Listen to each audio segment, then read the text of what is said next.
Chris Hansen, have a seat. You call people out, you say, I'm Chris Hansen. They say, no, you're not. Oh, yes, I am. I'm Chris Hansen. No, you're not. Is I? No, you're not. My hair may be gray now, but I'm still Chris Hansen. Are you prepared to throw hands? I would. I mean, I'm not as good at it as you are. What do you mean as good as he is? Look at his face. So he goes to Planet Pizza, gets the pizza, comes over to the house. While I'm interrogating him, he's eating the pizza, offers me a slice, offers the crew a slice. There's pictures and videos of the entire Clinton family with Epstein, Donald Trump dancing. Absolutely. Stephen Hawking was frequenting the island. Now, I'll tell you an interesting story about Epstein.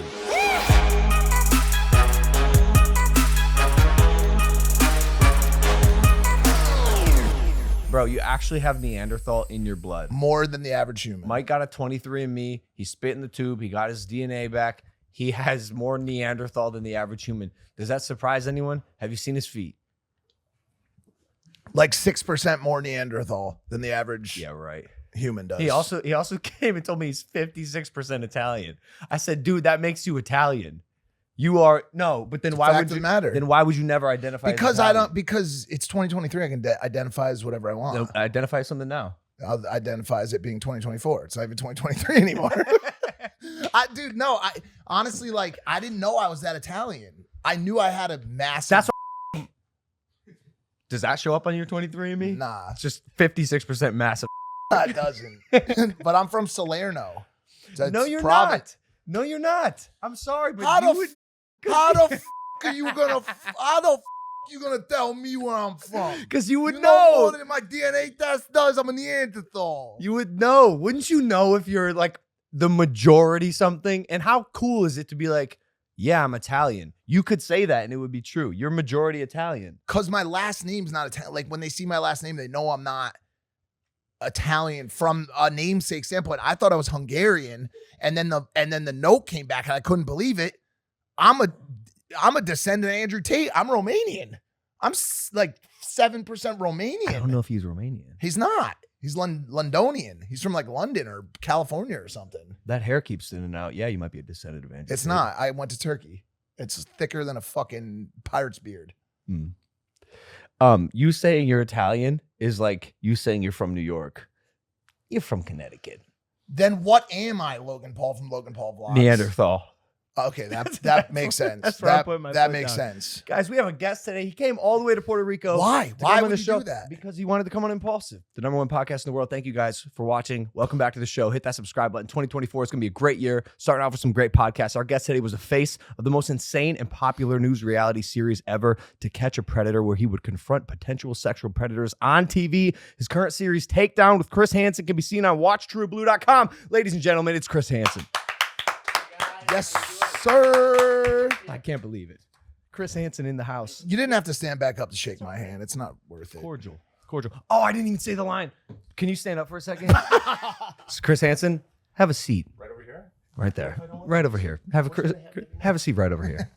Are the police outside? That felt wrong. That felt wrong. Why does he look more ready for Puerto Rican days than we do? You look so beachy. Well, I had to dig deep into the drawer because I'm about to go skiing next week. I'm sorry, not to interrupt you. Just we gotta figure this mic situation. Okay. All right. You want to move over? No, sorry, Chris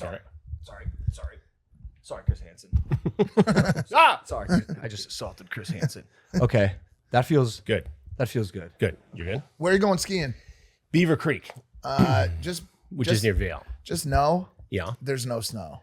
Really? Yeah. We're in what's called El Nino, which means I know, but I saw they had 5 inches just the other day. We were in northern Michigan. I have a question for you. When he talks, do you feel like you're on his show? Yeah. Yeah, a little bit. Yeah. I'll answer any I've question got some you want. transcripts I want to go over with you. Dude, don't even fucking try it, dude. This is one thing's not. You flew to Manchester for our bit. which was awesome. Loved it. That's when we first met. Yeah, exactly. I couldn't believe you were down to catch a predator with me. Yeah, no, it was good. We caught him too. You caught him. You not only caught him, you just about knocked him out. We got him. Yeah.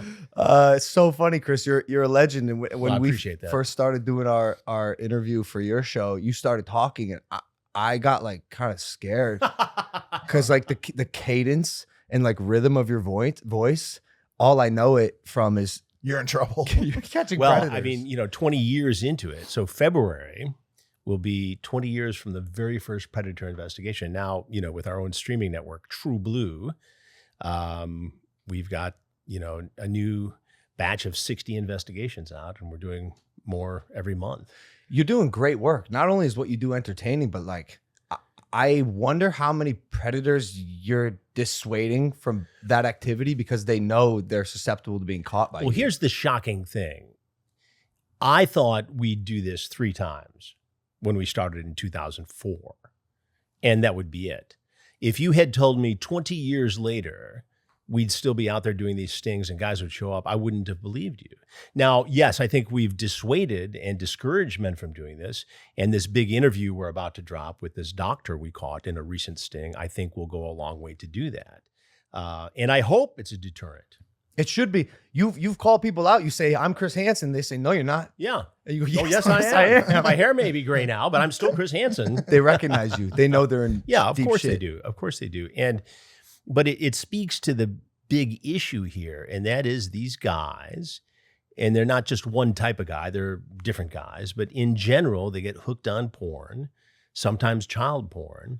They get this fantasy going about sex with a teen, and at some point, they blur the line between fantasy and reality, and they're coming to knock on our door and showing up in our sting operations. And more often than not, you'll see in the chat, this isn't a Chris Hansen thing, is it? This No isn't way. a Sheriff Grady Judd thing or a Sheriff Chris Swanson thing, is it? They'll call out the sheriff by name because we work over and over again with the same law enforcement agencies around the country. And the decoy will say, no, who's that? And they show up. Why? Because it's just like a heroin addict. They know there's a 20% chance there's fentanyl in the heroin, but they need the fix. And they do it anyway. They know, these predators, that there's a 20% chance. I know It's everyone's Chris Hansen looking or the around sheriff. right now, and you're like, "Why are people looking?" I just have a Sure. Yeah. Yeah. There's no So I just wish you wouldn't make that connection because There's no once sh- again makes me feel He uncomfortable. wrote a book. there's no shame in it. There is no shame in Well, it. there is shame in the people you catch. There is, For but sure. but some of them have an addictive disease, like you had an addictive disease. Well, I want to ask you about that. yeah. Because I think the public, obsession with crime and as of recently pedophilia, people look at pedophiles, and I wanted to ask your kind of stance on this, as the worst people on the planet. Absolutely. And some of them are. So, we want in this society simple answers. Lock them up, put them in the chair, or give them the treatment that works every time. That's not how this works, right? These are different guys. There are guys right now who want to do this, but have the self-control and are getting therapy to not do it. There are guys who can't control themselves, and with or without the internet, they're going to offend. They're going to sexually assault a child. These are the bad guys, even without the internet, who'd be at the mall, the bad Little League coach, the bad Boy Scout leader.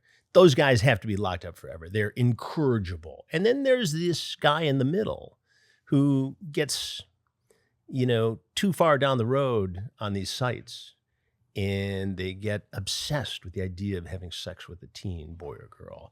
And at some point, they can't control the obsession, and they go for it. And they cross their fingers and hope that it's not going to be me or some law enforcement agency.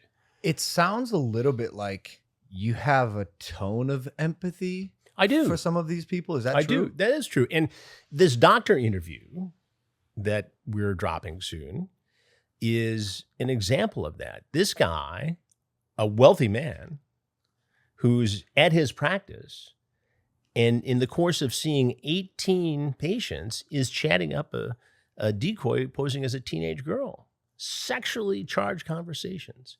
He wants to bring Oreos so she'll get him caught up in her braces. He talks about supporting her. So being daddy, I'm going to do you hard, daddy. He says things like that. how can you have empathy for someone? Well, I don't in the moment. This guy was a bad guy who was going to rape a child. But as always, there's more to the story. And so after I confront him, he walks into this house, and we have the video, and grabs the decoy, who's actually a sheriff's department employee, in the behind. My God. And I walk out to confront him, and I lay it down hard, and I've got the transcripts, and I talk about specifics. And he sent a picture of his penis to this girl while he's at his doctor's office. Shows up in a Range Rover, well-dressed, moneyed man, But he had gone down this road with porn. There had been no indication that he had tried to meet a child for sex before, but he was willing to blur this line to fulfill this obsession. And he talks about this. So after the fact, after considering suicide, and we talk about this in the interview, after being locked up in the county jail for 4 days, after losing his medical practice, all his friends, almost his family, he sits down as part of his court-ordered community service and therapy with me for an exclusive interview one-on-one and gets into all this as to how he got there. And I asked him at one point, I said, is there a part of you who's relieved to have been caught? And he says, absolutely. I got my life back. My life is beyond repair at the moment, but I'll get there. And he lays it out honestly with his lawyer and his wife in the room during the interview. That is the most confusing part about these predators to me is a lot of them, I feel like, have wives. They do. Families, kids the same age as collateral the kids damage. predating. I can't tell you how many times. Predating? Kids they're Preying upon. Kids are preying upon. Preying on. But I can't tell you how many times. And this collateral damage is a very important part of the story because it destroys families. Well, sure. I mean, what's a kid going to think? My dad just got busted by Chris Hansen and the Genesee, Michigan Sheriff's Office. I mean, how do you tell your wife that, bro? But the weird thing about it is it's an incredibly uncomfortable conversation to have, but it's also a very prevalent scenario in the United States of America, and it's strange. I want to talk about it a little bit further down the line in this recent obsession with Hollyweird Sure. and Epstein, but this situation, this crime has been happening in the United States and worldwide forever. Since the beginning of time. Cheers to the new year from our friends at Manscaped, because your resolutions shouldn't be the only things that are well kept. Manscaped's Lawnmower 5.0 Ultra is every man's cheat code to look good, feel good, and turn the page on confidence this year. Whether you're looking to maintain a trim or go for that clean-shaven look, this trimmer has you covered. Trusted by over 10 million men worldwide, now is your time to get a grip on your grooming with our exclusive offer. Go to manscaped.com and use the code Logan for 20% off plus free shipping. Happy New Year or Happy New Balls. Also introducing the MVP of 2024, Manscaped's 5th generation lawnmower. It's not just a trimmer, it's your grooming sidekick. Equipped with TWO skin-safe blade heads. It's a tongue twister. A standard one for taking a little off the top and a new foil blade to go smooth wherever your heart desires. Yeah, let's face it, resolutions might come and go, but a well-groomed you is here to stay thanks to Manscaped. Again, that's 20% off and free shipping with the code Logan at manscaped.com, because nothing says Happy New Year like a deal that leaves your balls and your budget feeling refreshed. Embrace a new you and definitely embrace a new trimmer. Courtesy of Manscaped. Back to the show. And I know that you keep bringing up the internet and bringing up digital content and porn specifically.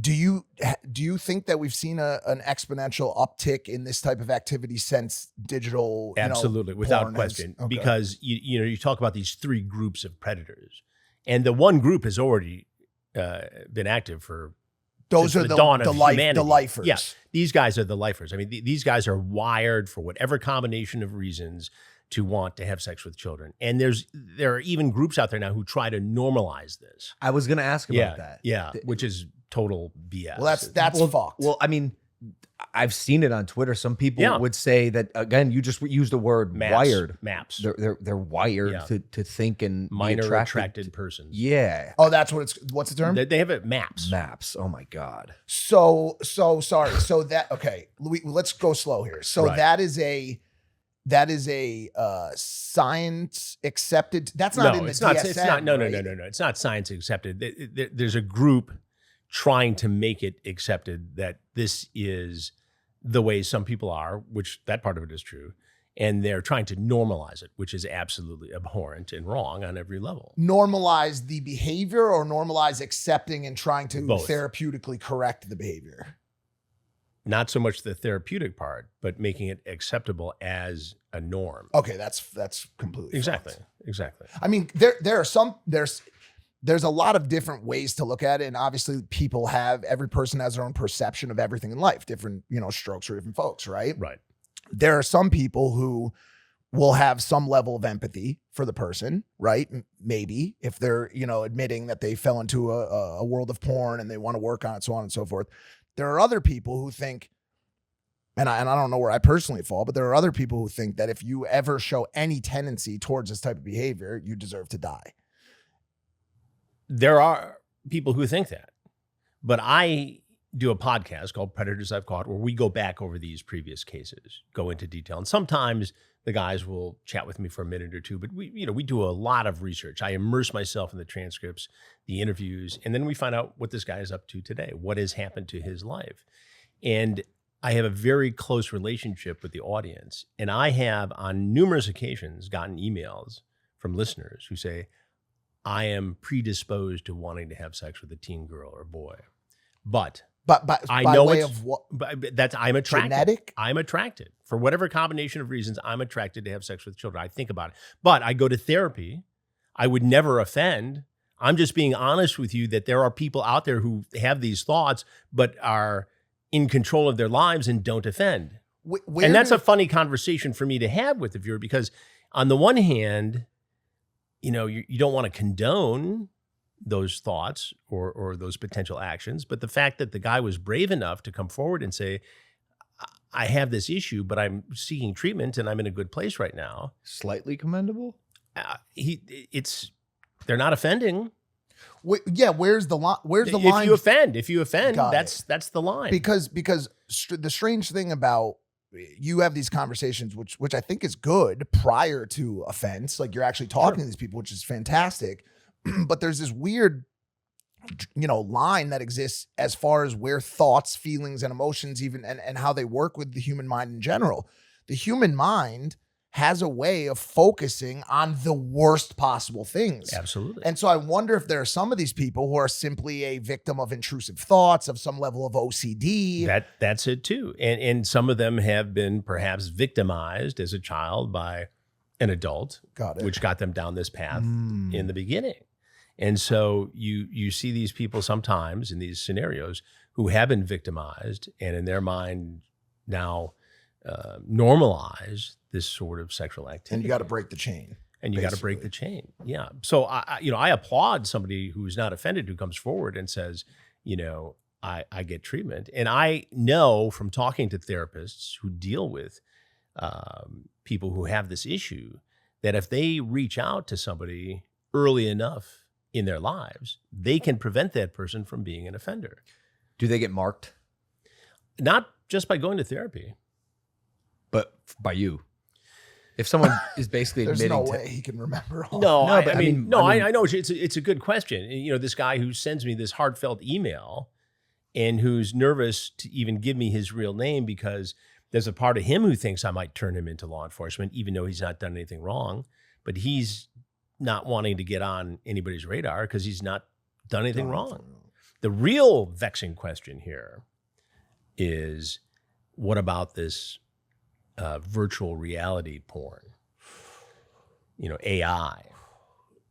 And if it's made up and not a real child, is somebody getting an experience without offending, or will it one day turn into an obsession that needs to be fulfilled with a real human? So we're seeing a case of this right now, not with the underage, but as of I think the last week, there was the first ever sexual assault in the metasphere. Yeah. Basically, there was a girl who claimed that she was, we can probably find the story, but there was a girl who claimed that she was taken advantage of in virtual reality, which I don't know. Me neither. I know, but it's because I don't know the story. Me neither.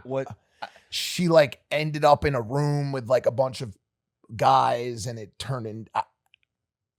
Bro, I don't even know how. Yeah, these are vexing issues for sure. And I'm not pretending I've got the answer to it, by the way. But I can tell you there are. You can definitely get sexually harassed as it stands in virtual reality for sure. But being sexually I think the question's gonna become where is the line drawn for where real world person ends and virtual reality person begins. But my issue with it when it comes to children, so child porn, evil, bad. Every time an image of child pornography is viewed, it's another victimization of that child, without question, in my mind, right? Yeah. But if they do it in virtual reality, if it's, AI, An AI child. and there isn't a real child there, my argument would be that at some point, the porn isn't going to be enough and they're going to want to offend. So to me, that's just as evil as real child porn. For sure. You're encouraging the You're worst creating type an of thugs. image of a child being sexually exploited, and that's wrong. Well, it's a once again a question of scale of depravity. Well, because that and the laws keeping up with what the digital world allows people to do. But what the reason I say that is we just also had this conversation with Elon as of recently. I can go into a virtual reality world right now and take out a machine gun and mow down an entire police force, killing all of them. Sure. And that's a very acceptable thing in today's day and age. You can go in Grand Theft Auto. I can murder an entire family. I can do whatever I want in that world. So what I'm doing is I'm dialing this conversation back now to where I started, which was, and I think we all inherently agree with it, but what is it that makes the assault of a child? I guess it's that it's a child, right? Exactly. That makes people so much more, like, for example, December 14th, 2023, Lake County, Florida, prosecutors announced they are seeking death penalty for a man accused of committing sexual battery of a minor. So under the age of 12. So Florida would be the first state to actually potentially seek a death penalty, capital punishment for sexual assault of a minor. So basically putting it in the same category as capital murder. Well, I think it deserves to be there in certain circumstances. Does that deter every predator immediately? I don't think it necessarily deters every predator immediately. It's going to make some guys think.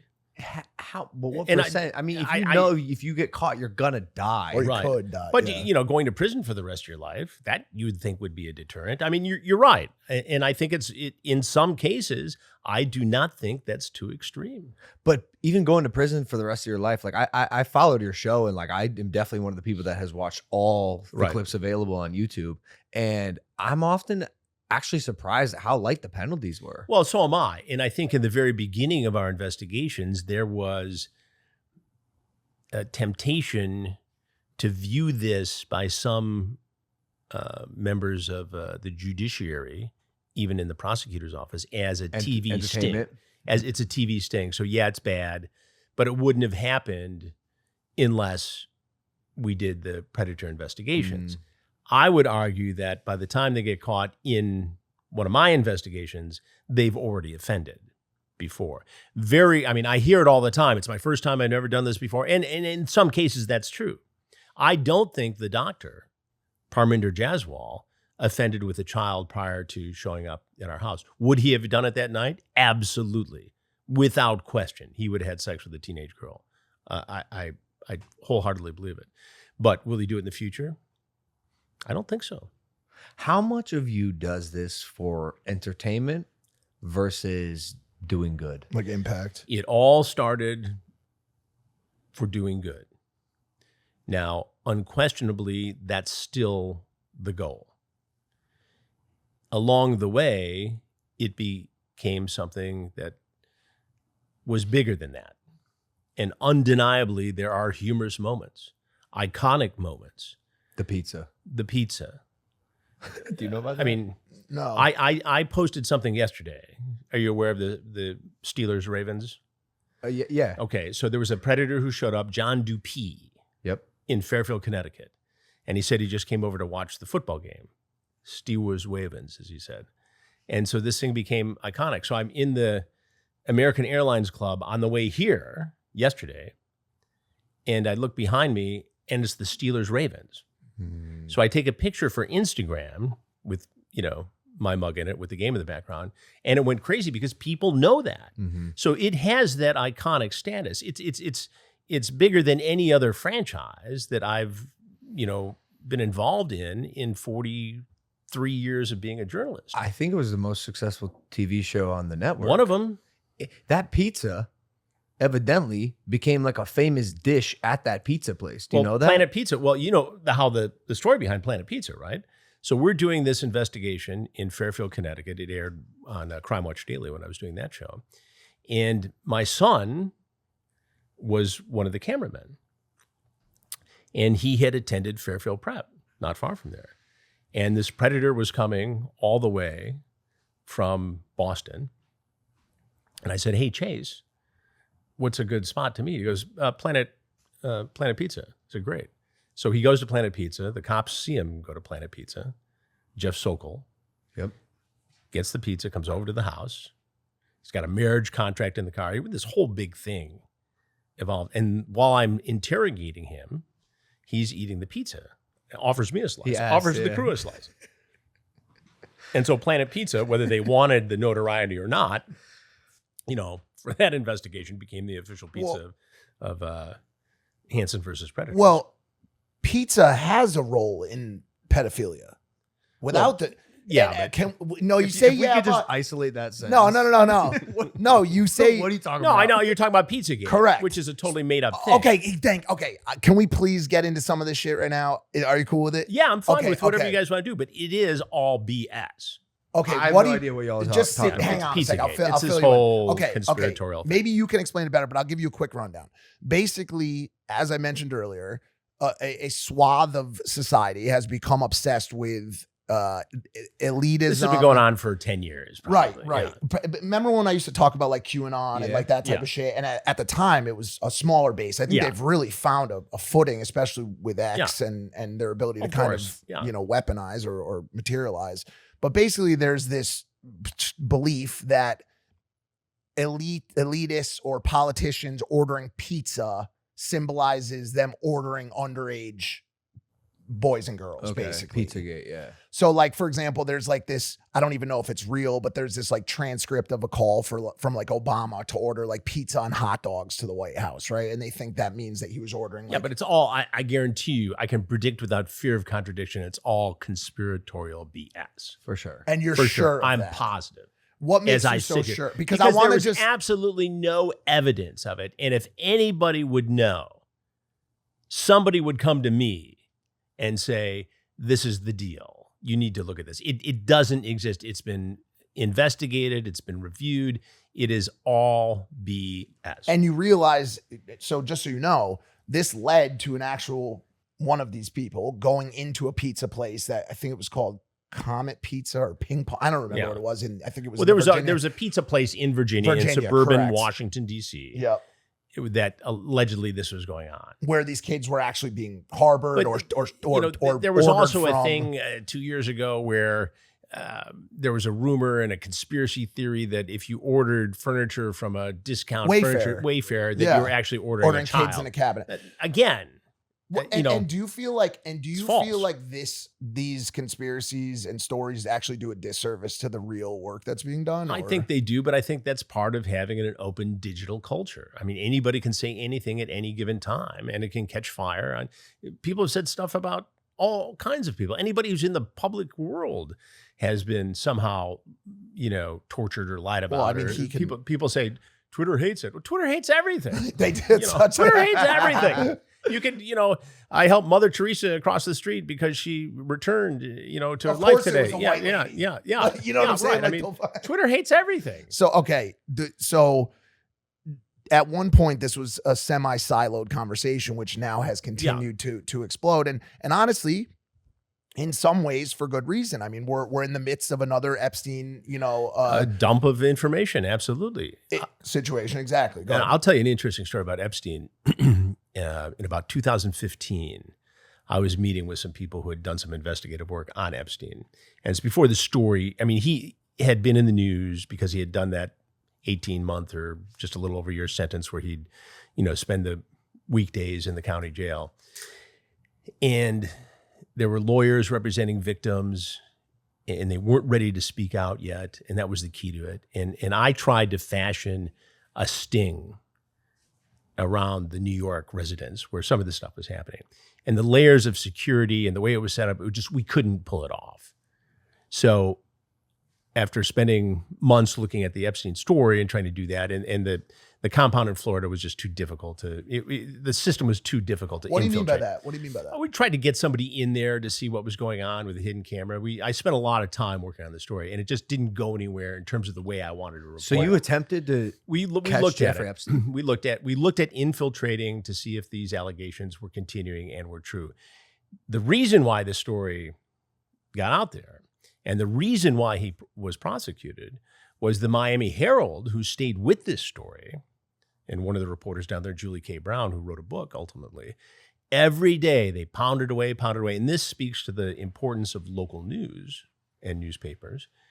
And she convinced some of these victims and survivors to speak out publicly.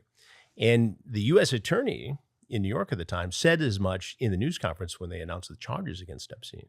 But without the Miami Herald, you wouldn't see this prosecution today. And we just got so hung up on doing it in a captivating, on-camera televised way that we couldn't pull it off.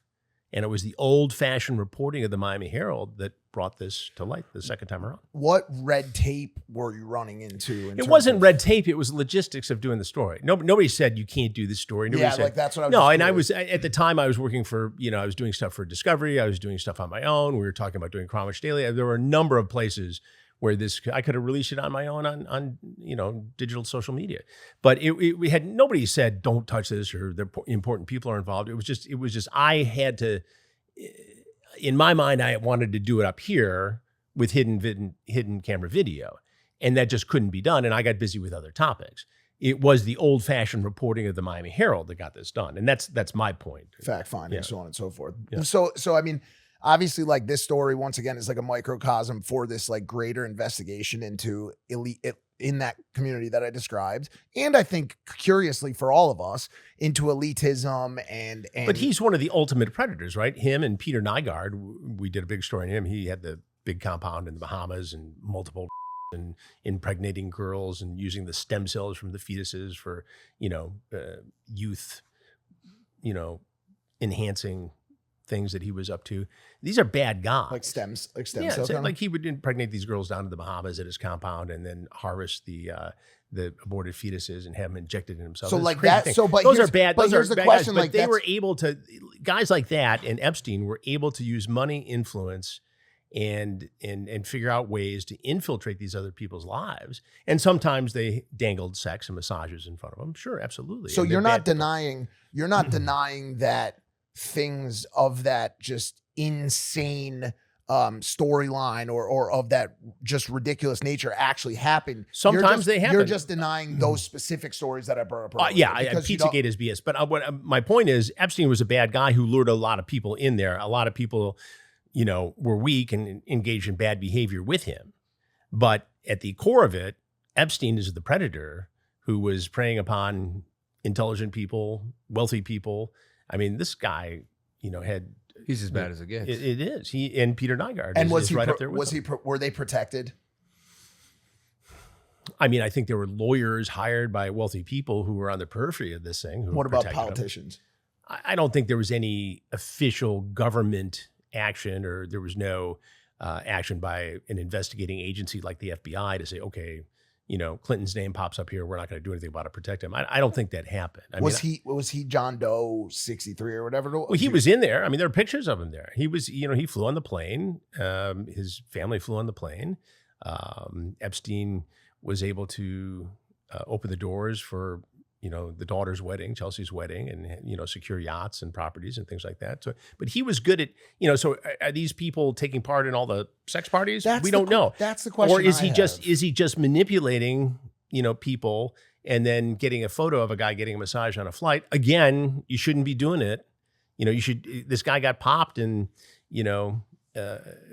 on one charge in Florida. People should do their due diligence and not hang out with folks. So you like think this. It may have just been laziness of the people? I think there was some of that. I think, if you're a single guy and there's a guy, you don't know anything about his criminal, you don't know that he's got a criminal background, he's got a jet and an island, you may go take a trip with him, not knowing that he was engaging in wide scale human trafficking. I mean, bad stuff.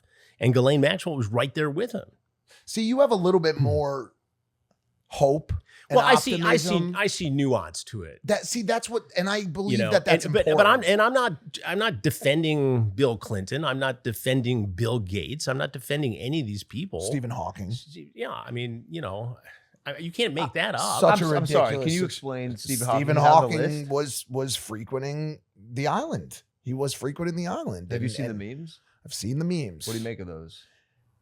I Disturbing. He's dead. It's just, He's dead. It's just, Yeah, it is. But it goes to the point where that's how good he was at corrupting people and getting them involved in this stuff. Now, again, you know, I can't tell you that there was no illicit sex that took place. because we don't know. And we don't know. And they put themselves in danger by saying, okay, we're going to go hang out with Epstein. Did they get into it for illicit sexual activity? Who knows? Maybe not. We don't know. But he was good at getting a lot of good, smart people with money in his circle. It's just become so politicized as well. Of course it has. Like, listen, like there's pictures and videos of the entire Clinton family with Epstein. There's pictures of Donald Trump Absolutely. dancing with Jeffrey Epstein, Yeah. dancing, pointing at him, doing the finger guns, And then, you know, claiming he never knew who he was, and then claiming that he banned him from Mar-a-Lago because he was hitting on, you know, somebody's daughter or an employee there. well, the video shows them looking like literally like best friends. Yeah. And so I think Well, that timeline might also be what he the just said, question you just is said. like who truly knows? I think there's a lot of speculation, but dialing it back, I want to bring it back up a level. Epstein has become the face of this elitist investigation into elitists and Hollywood and so on and so forth. And I want to ask you this question. Right now, there's a general public, you know, like I said, obsession with investigation into Hollywood and what people are doing there. Do you think statistically Hollywood represents a bigger majority of predatory scenarios, or do you think middle America represents a higher statistic probability? Well, I think for high profile cases like Weinstein, I mean, it's a horrible case. This guy was a bad guy, you know, and the multiple, and not just allegations, but you know, clear cut cases where he was preying on women. Horrible. Horrible. And so he is arguably at one time one of the biggest Hollywood figures. So you got to think, okay, if Weinstein's doing it, who else is doing it? So I see why people have that perception of Hollywood being Hollyweird, and I get it all the time on social media. You know, lay off the regular guys and go after, you know, everybody in Hollywood. Well, I don't think everyone in Hollywood is engaging in this type of behavior, but we have seen some of the highest profile cases in recent history involving Hollywood people. Well, of course, they're the highest profile cases. But they have. Because When you have money and you have a sense of impunity and you don't think you can get caught and you've got all this power, you know, power corrupts and absolute power corrupts absolutely. It's an old adage, but it's true. And so these high profile cases kind of take over the public's imagination and for good reason. But I don't think, you know, statistically, the kind of predatory cases I investigate, I don't know that there's any more in Hollywood than there are. what is the data? I mean, what is the data? There is no data. It's so ubiquitous. I can't scientifically tell you one way or the other. Well, certainly you can draw out I can tell you. per capita predatory. Well, I can tell you that in Riverside, California, we caught X many guys. I can tell you in, you know, Polk County, Florida, we caught X many guys. This is when I wish we had a real research producer on the show, because Right. I would love But- I'd love but to see my- a per but my- capita figure on predatory. But scenarios. it's a hard number to get to. Now, I can tell you that if I'm near a military base, we're going to statistically see more military guys. If I'm in an area of a certain, you know, racial societal makeup, we'll see, you know, you see whoever lives in the area where you're doing the investigation. It's weird how the perception has changed. Is all I'm saying. But It's like I when- understand it because of the high profile cases Power, we've power. seen. Yeah. But it's like when I was growing up, I didn't think, okay, when I was growing up, it was never a thought of mine, if I go to the Golden Globes, I'm at risk. My thought was always, if I'm at a truck stop in Alabama, I'm at risk. Well, I And mean, I think both. the You could argue it both ways. You know, this is a global problem Yeah. that occurs all over the world, and it's not going away by just arresting the people. So your best defense and the most important message of the entire Predator franchise is you have to educate kids to be aware without totally freaking them out. But you start the conversation when they first have access to the internet. And it's like this. there are grown-ups who like to trick kids. Kids don't like to be tricked. You start there and you ratchet it up as they get older and have more access to the internet. I had lunch today with somebody who said, I want to thank you. And it was a friend of the people I was having lunch with. I said, why is that? He goes, I was homeschooled as a kid, and I had a lot of time on the internet. And my mom made me watch your shows. And it helped me understand that there was danger out there. I get approached all the time in public. My wife and I will be out at dinner, and somebody will say, hey, can I talk to you for a minute? So sure. Just this happened to me as a kid, and every time you bust somebody, it makes me feel better about myself, knowing that I'm a victim. That's why we do it. I mean, yeah, there's a big television component to it. It's been wildly successful. People watch it for a lot of reasons. You know, we've got something like 5 billion hits on YouTube alone. And I understand the pop culture nature to it. But at the end of the day, I'm going to keep doing it because it raises awareness and creates a dialogue that has to continue. You can't jail them all. So your best defense is education and to have this discussion. We've done it in northern Michigan. We've done it in southern Florida.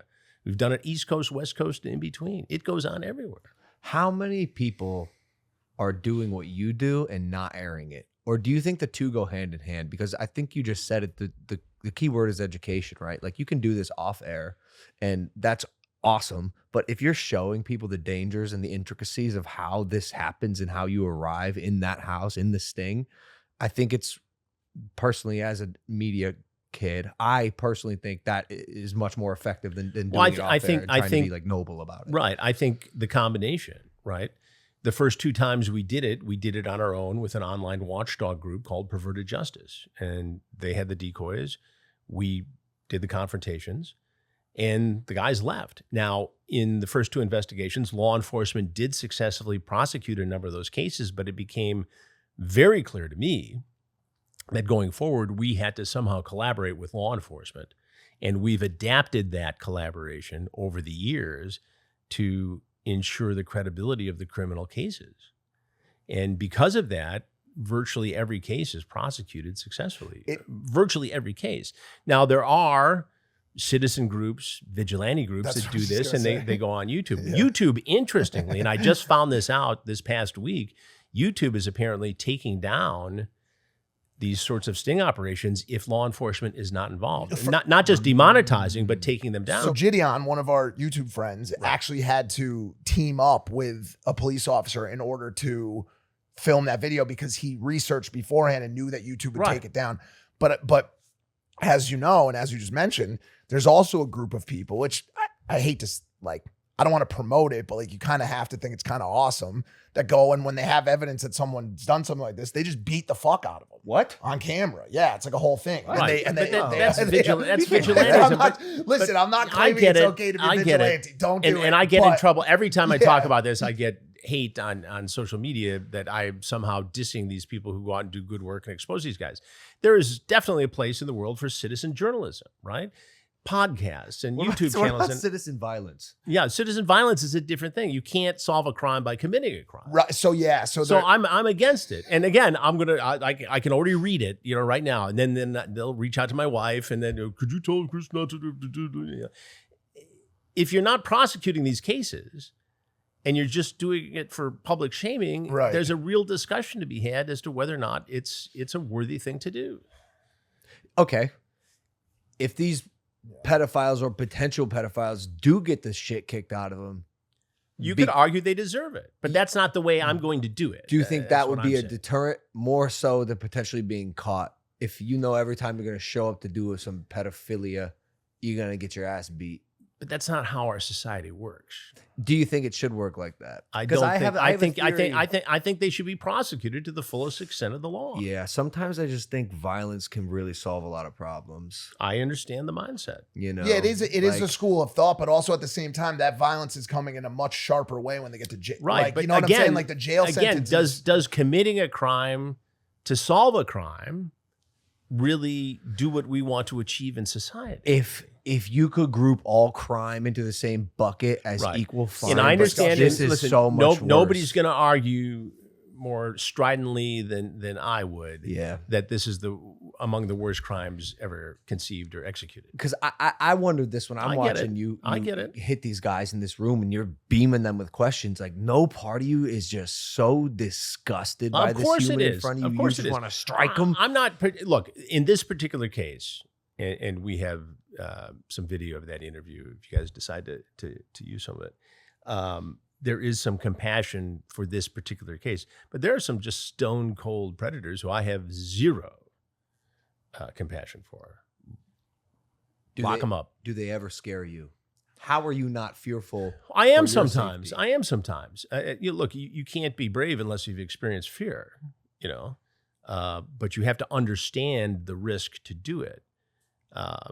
And I do understand the risk, and I do understand what's out there. It's as safe as it possibly could be for what we do. And we do have law enforcement present. So, the first time we did it, it was way more risky than the way we do it today. Yeah, I mean, Chris, I would see you in this room with what I would consider a dangerous, unpredictable absolutely, individual. but what you don't always see are the layers of security that we have in place there too.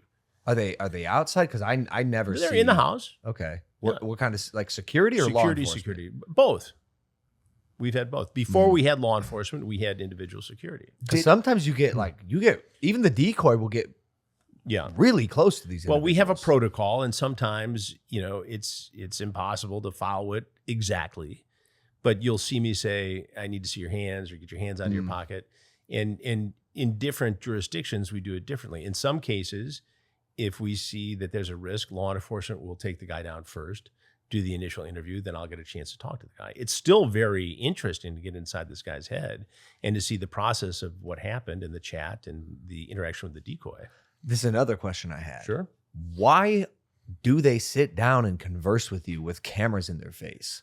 Well, initially they don't see the cameras because it's all on cameras they don't see, on hidden cameras. So in their mind, which is, spinning at the moment, trying to figure out, okay, is this Chris Hansen? Is this a cop? Is this the bad dad? What's going on here? They're just trying to figure it out. Sometimes they know right away it's me and go, "Hey, it's Chris Hansen. This is cool." I said, "It's not that cool, son. Have a seat right over there."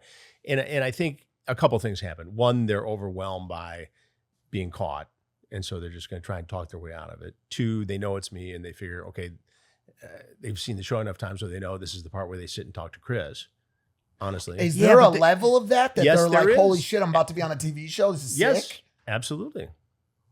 I think in some cases that's exactly what happened. But being a pedophile is bad enough as it is. Right. Being a pedophile that is exposed to, but they don't see themselves. World they don't see themselves as a true pedophile. They see themselves as a guy who made a mistake, or in their mind they've had time to say, well, of course they said they were 14, but that was just role playing, and so they'll try to rationalize. Yeah, they've already by the time they get there, they've already rationalized it. They've already thought.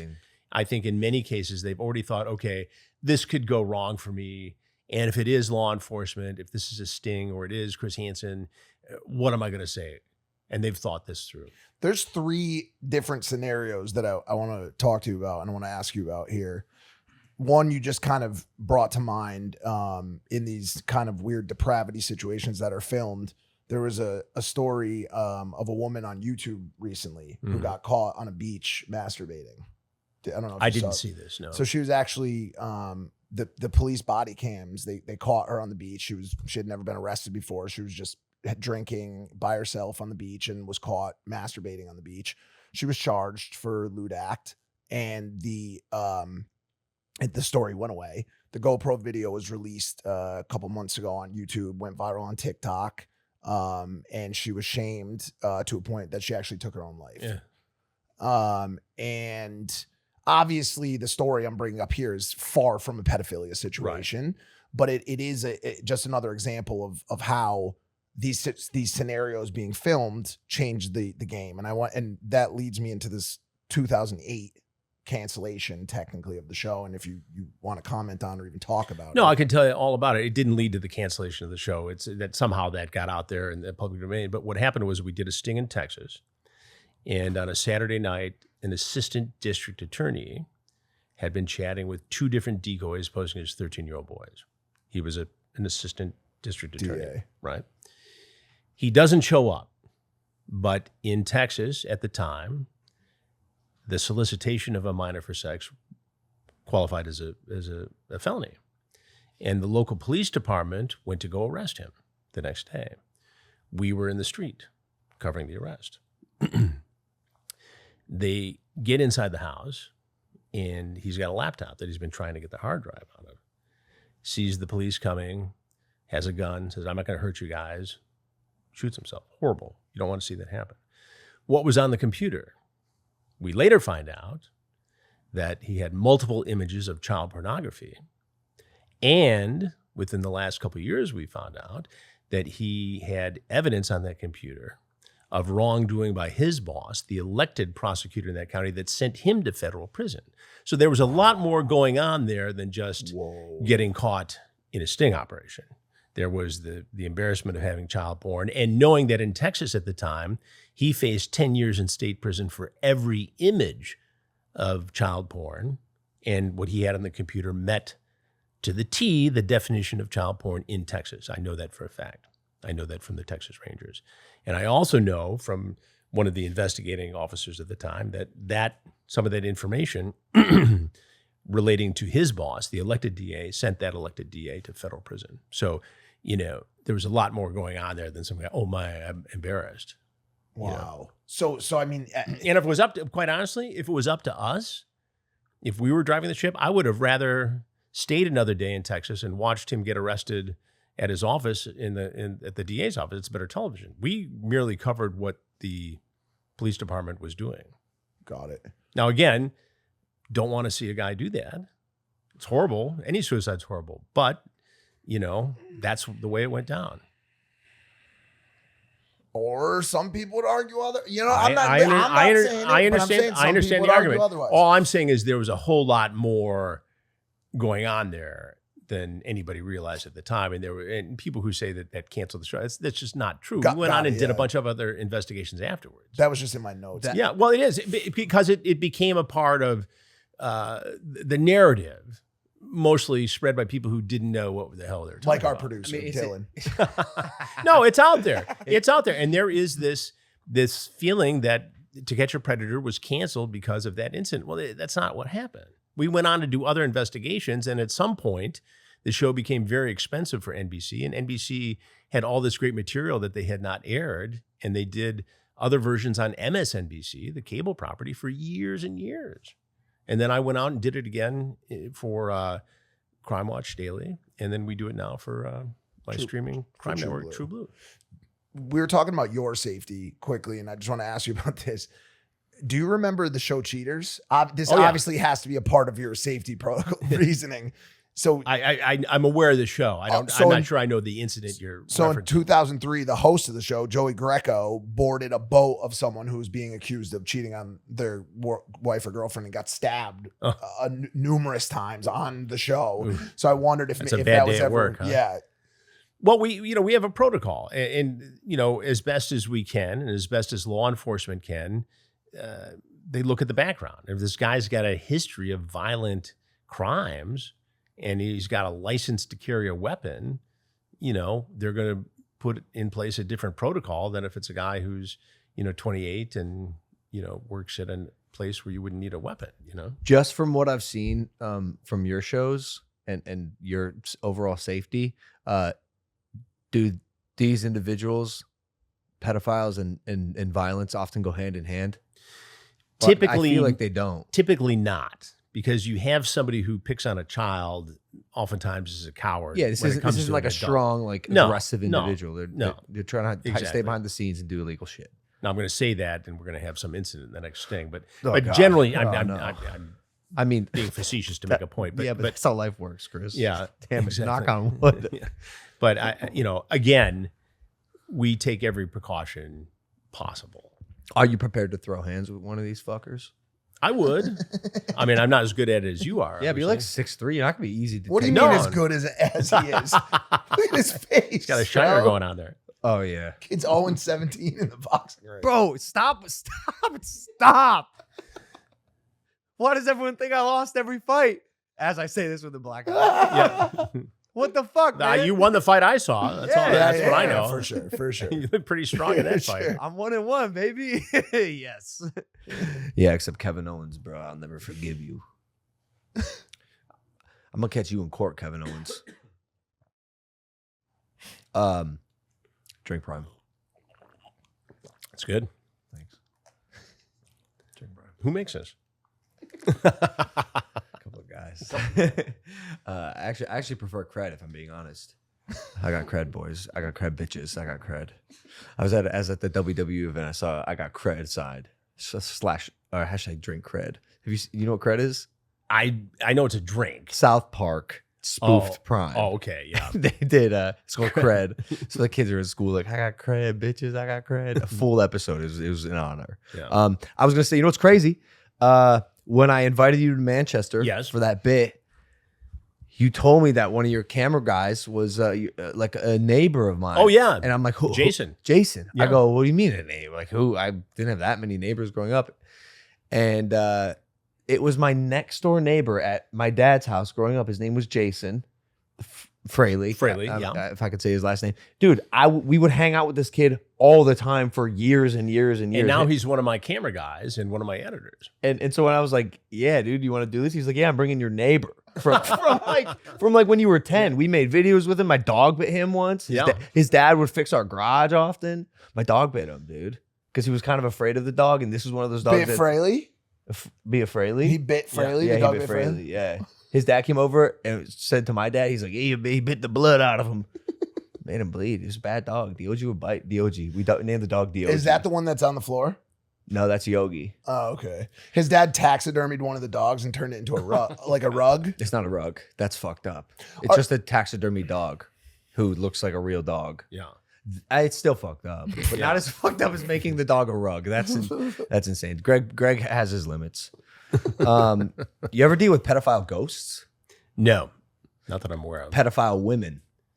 You know what? There have been, in the last 6 months, an amazing number of cases of female teachers ranging in age from mid-20s to the 70s accused of inappropriate sexual relationships with underage students. I mean, if you Google that right now, and we've done at least a half dozen stories on True Blue. We do a segment called True Crime Nation, and we've done a lot of these cases. It's shocking. Now, there have always been cases, but I've never in recent history seen as many coming out as I have in the last 6 months. It is absolutely amazing. And there's a case in Tennessee where a woman was accused of having sex with a student. She is the wife of a sheriff's deputy. And some of this allegedly went on in the house, and apparently she's now pregnant with this student's child. And so the guy who's the sheriff's deputy, you know, it's a small town, and so the lawyer representing her used to be a sheriff's deputy as well. I mean, it's this small world, but it's like, what the heck is going on? Was this happening before and we don't know about it? Is it happening more? I think kids are becoming more comfortable talking about it. I think there's also been this notion that it's every little boy's dream to get around with his teacher. That's definitely true. Maybe, but it doesn't make it right. Not maybe. No, of course it's not right. But like, I think a lot of young men would tell have you. a crush on an like, older teacher. Yeah, but that doesn't mean the teacher should have sex with them. No, of course not. But no, every boy has crushes on older women. That's natural. So are the boys in the wrong at all? Legally, they cannot be. But, action-wise, maybe they did something that was naughty and they shouldn't have done. But, I mean, legally, you can't give consent until you're a certain age. So no matter how it goes down, it would be the adult's criminal activity. You just mentioned it, and I'm shocked at how many of these cases there are, especially because they're so public. Like, what do these women think they're going to get away with? Yeah, it's gotten to the point where we are commissioning a major documentary at True Blue on this whole subject. I mean, every week, my producer, Kelly McClure, and I are back and forth, and Sean Reck, who's my partner at True Blue, talking about these things. And I think it's worthy of a major documentary, and we're going to do it. It also brings up a lot of questions around like the public perception or public sentiment towards women sex offenders versus male sex offenders, and how how women are viewed in these type of scenarios versus how men are viewed. I mean, men, and I mean, even in this room, I'm sure we probably look at it with completely different sentiment. You know, an adult male and having intercourse with a non-consenting minor, we're like, yo, let's kill this person. Right now, you know, let's band together and kill this person. When a female does it, you're like, we look at it in a much different light. And that conversation recently has gone viral, especially as you see, you know, it's even strange to say, but like when you see some of these teachers, they look like normal. No, they don't. They look like fucking pinup girls. Some of them are beautiful. And, the funny viral thing on social media right now is like, where were these girls? Yeah. Do you know what my teachers when I was in school? Yeah. Do you know what my teachers? Do you know what you know what I'm saying? They were 90 years old. And the music teacher that taught us how to play piano, she was a fucking gremlin. Are you serious? You didn't have one pretty teacher? No, there were. They were usually like substitutes because they had, you know what I'm saying? Like they had just gotten their masters or whatever. They were like 24, 25. It was the substitutes. Subs were always hot. Or what are they called? Student teachers. Yeah, student teachers. They're like 20, 21, whatever. And you're like, you know, you're like 14. You're like, wow, she's so hot. But like, it is crazy how differentiated. Well, you know why. And you know why. Yeah, it's power. I would presume it's just because the inherent nature of sex, like how it occurs. I'll give you an example where there was a 13-year-old kid in Oregon, Washington State area who was hanging out with other kids the same age. And there was a 26-year-old woman who was pretending to be 15, 16, who was also hanging out. She takes this kid on a wild trip. There's sex and all kinds of stuff. And now the mother, the single mom, has the son back in his young teen years, and she's got to figure out, okay, how do I raise this kid after he's had this crazy experience and he's already had sex and everything, and how do I make him realize that's not normal, it's not right, he was taken advantage of, and how do I stop him from taking advantage of somebody in a it creates huge issues. The trauma. This isn't just issue. this isn't a schoolboy fantasy come true. For sure. There's trauma and long lasting effects here. For sure. And the law is the law when it comes to consent. So yeah, we're not talking about a 17-year-old having sex with a 15-year-old here. It's not a Romeo and Juliet situation. We would never set up a sting with somebody who is 17 and somebody who's 15. You know, it's even 18, 15 is you have to depend on the circumstances. But, this is different. These are adults who have been educated, who enter into a sexual relationship knowingly with somebody who is not of the age of consent. Would you consider that to be the definition of pedophilia? Yes. Well, no, pedophilia has a very specific definition in American psychiatry, having to do with a child who's prepubescent. And because that term gets thrown around all the time nowadays. Exactly, a pedophile, but technically that's the definition, simplified. And we always use the word predator because it's more appropriate and more accurate in terms of what we're investigating. Got it. Do you think this is going to be your life mission? Is this what you're going to be known for? Is this what you want to do for the rest of your life? Well, it's going to be a part of it. We do a lot of different documentaries, all in the crime space. I mean, obviously, if I'm doing politics, it's because the politics are criminal. I've covered a lot of different things in my career, but a lot of them have been investigative and have been crime. So yeah, that's my space. It is. You're very good at it. Well, I appreciate it, and I think that's it's always interested me. I've had a fascination about it, and I think I'm pretty good at doing it. So I see no reason why I wouldn't continue. We could have probably, if we had more time, talked about it. There's so many different I'll come back. Offshoots. Yeah. Well, we didn't even get into trafficking. We didn't get into it's a huge, to Sound of Freedom. Yeah. I mean, any of that. And I don't know what your thoughts are. I don't think we should even start down it because. Well, I promise you, I'll come back and we'll do all that because there's so much to do. But I do want to tell all the folks watching today that we have a promo code for True Blue. Let's go. True Blue is a streaming discounts. crime network that we've had for about a year now. So if you go to Logan 24, nice. Right, that's the discount promo code for Actually, anybody who wants to sign up for True Blue. You got had. So they can go to watch. I know exactly. That's awesome. I like this. Yeah, watchtrueblue.com, TRUBLU, and subscribe monthly. Put in Logan 24. and they'll get a discount. Always plug Chris. Dude, manager Jeff is watching this Oh, right yeah. now. Like, yo, he's so Dude, thanks for joining us. Hey, man. anytime. Seriously, Thanks Chris. for That having was me. I good. appreciate it. It's a pleasure to be here, and continued good luck. And Thank you. take care of that eye. Yeah, I will. Gotta get some ice on it. Yeah, dude, Chris, like you've been so kind, and Well, I told you this. appreciate it. Huge fan. Keep fighting the good fight. We will. Keep We will. entertaining us along the way. And yeah, hit that subscribe button. My turn to plug. Guys, hit that subscribe button. Thank you for watching. 2024 off to a great year. Chris Hansen, ladies and gentlemen. You almost clapped by yourself. I'm here for you, bro. My claps, We'll dude. see you next time. Peace.